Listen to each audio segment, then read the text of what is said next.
et bienvenue. Alors, dans cette vidéo, je vais simplement vous présenter la correction de l'exercice 32 puis de l'exercice 73 sur les pourcentages que vous avez donc à faire. Et après, le reste, c'est quand même sensiblement la même chose, donc me permet de vous les laisser faire tout seul avec les corrigés que vous avez en fichier joint.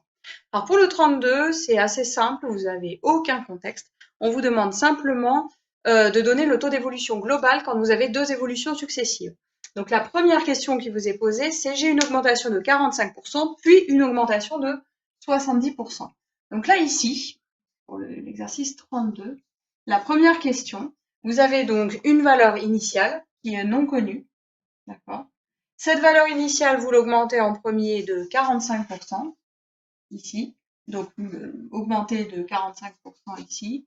45% d'augmentation, on obtient quelque chose, une valeur intermédiaire. Puis après, on fait une deuxième augmentation de 70%. Donc là, ici, à nouveau, une augmentation, mais cette fois-ci de 70%. Et j'obtiens finalement ma valeur finale. Donc là, après deux évolutions successives. On me demande, là, la question qui vous est posée, c'est quel est le taux d'évolution global. Donc en gros, là, ici, qu'est-ce qu'on a? Donc moi, je peux facilement deviner quel est le calcul qui a été fait. Et une fois que j'ai trouvé quel est le calcul, je traduis quel est le taux d'évolution correspondant au pourcentage. Donc là, c'est bien deux augmentations. Alors la première ici, une augmentation de 45%, je vais multiplier par 1,45. Donc là, ici, oui, pas bien. Voilà. Donc là, la première, augmentation de 45%, je vais multiplier par 1,45, qui est mon 1 plus 45%.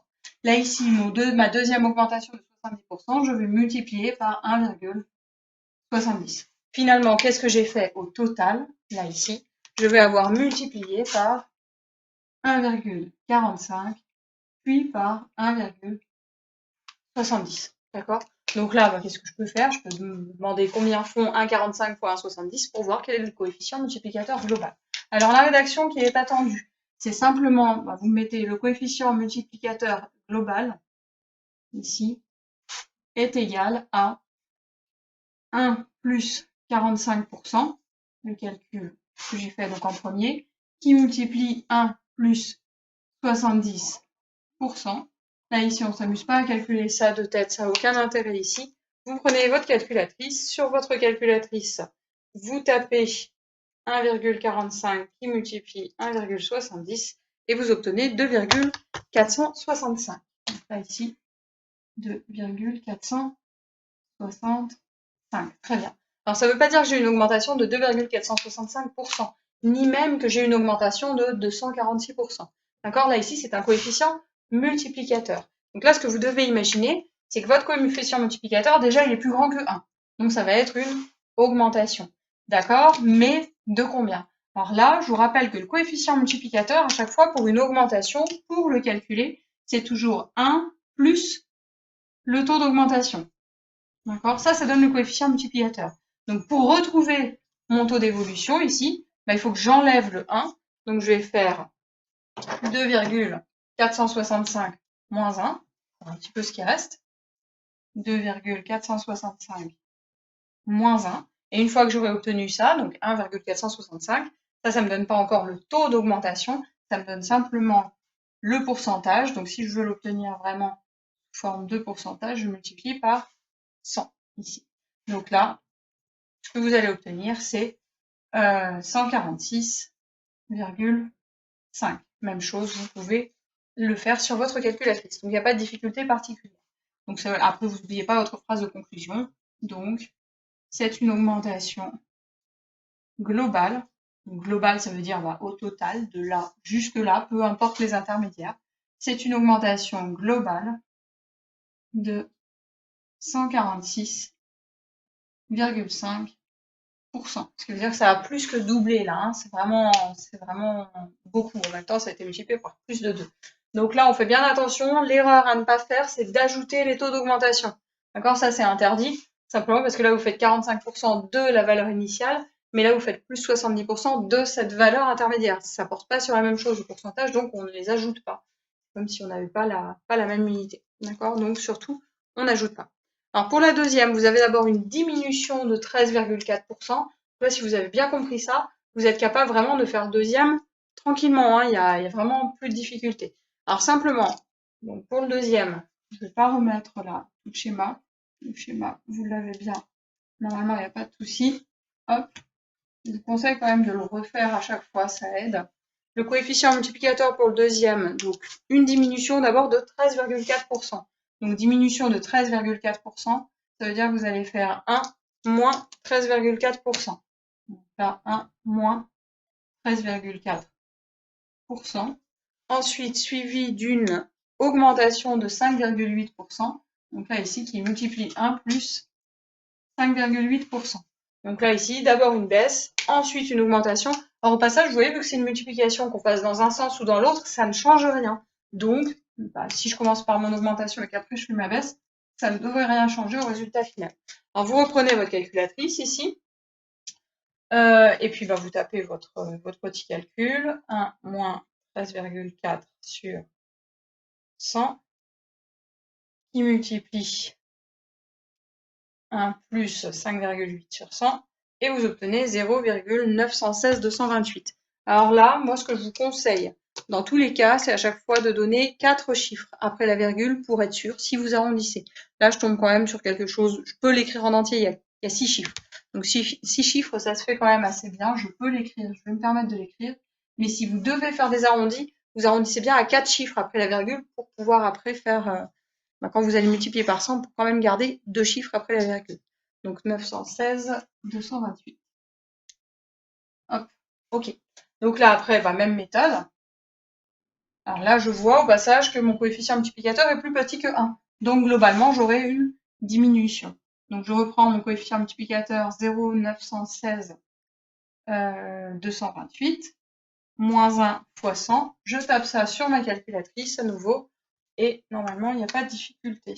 916, 228, moins 1, ensuite fois 100. Et j'obtiens moins 8,3772. Vous voyez, j'ai perdu 2 chiffres après la virgule parce que j'ai multiplié par 100. Donc je n'ai plus que 4 chiffres après la virgule. Alors dans l'énoncé, quand même, il me demande d'arrondir à 0,01%. Donc ça veut dire 2 chiffres après la virgule. Ce qui fait que c'est une, ici, pas une augmentation, mais une diminution. Diminution globale de 8,38%. D'accord? Alors, pour le 73, la population d'une ville de 45 304 habitants augmente de 5%, puis diminue de 10% l'année suivante. On vous demande en premier de calculer le taux d'évolution global. Donc, on reste avec le même schéma. On a notre population de départ qu'on va appeler VI. En premier, j'ai donc on a dit une augmentation de 5%. Ici, augmentation de 5% avec une population intermédiaire, puis qui après diminue de 10%. Et j'obtiens finalement ma valeur finale ici. Donc le coefficient multiplicateur global, à nouveau, je vais le retrouver en faisant les calculs. Donc si j'ai une augmentation de 5%, ça veut dire que je vais multiplier ici par 1,05. Et ici, si j'ai une diminution de 10%, je vais multiplier par 0,9. Finalement, au total, qu'est-ce que j'ai fait? J'ai multiplié par 1,05, puis par 0,9, ce qui me fait mon coefficient multiplicateur global. Donc là, pour votre première question, il n'y a pas de difficulté. Comme tout à l'heure, vous faites le coefficient multiplicateur global, qui est égal à 1,05 qui multiplie 0,9. On prend la calculatrice pour voir combien est-ce que ça donne. Fois 0,9. Et vous trouvez 0,945. Alors, vu que le coefficient est plus petit que 1, ça va diminuer. D'accord? Donc, pas de souci. Maintenant, j'essaye de voir un petit peu à combien est-ce que ça va correspondre, à quelle diminution ça correspond. Ça ne correspond pas à une diminution de 94,5%. Hein, d'accord? Donc là, ici, je cherche le complément par rapport à 1. Je vais donc faire 0,945 moins 1, que je multiplie ensuite par 100, pour voir combien est-ce que ça me donne. Donc là, ici, hop, fois 100, ce qui me fait un moins 5,5. Donc là, finalement, j'obtiens quelque chose de négatif. Ça veut bien dire que j'ai au total une diminution, d'accord? Et c'est donc une diminution globale, diminution globale de 5,5%. Voilà, exactement 5,5%, il n'y a pas besoin d'arrondir. Alors pour la question 2 après, c'est calculer le nombre d'habitants après ces évolutions et arrondir à l'entier le plus proche, parce qu'on ne va pas mettre des nombres d'habitants à virgule. Donc là, votre population, vous avez deux choix. Soit vous faites la fois 1,05 fois 0,9 d'un coup, soit vous utilisez directement votre coefficient multiplicateur que vous avez trouvé, 0,945.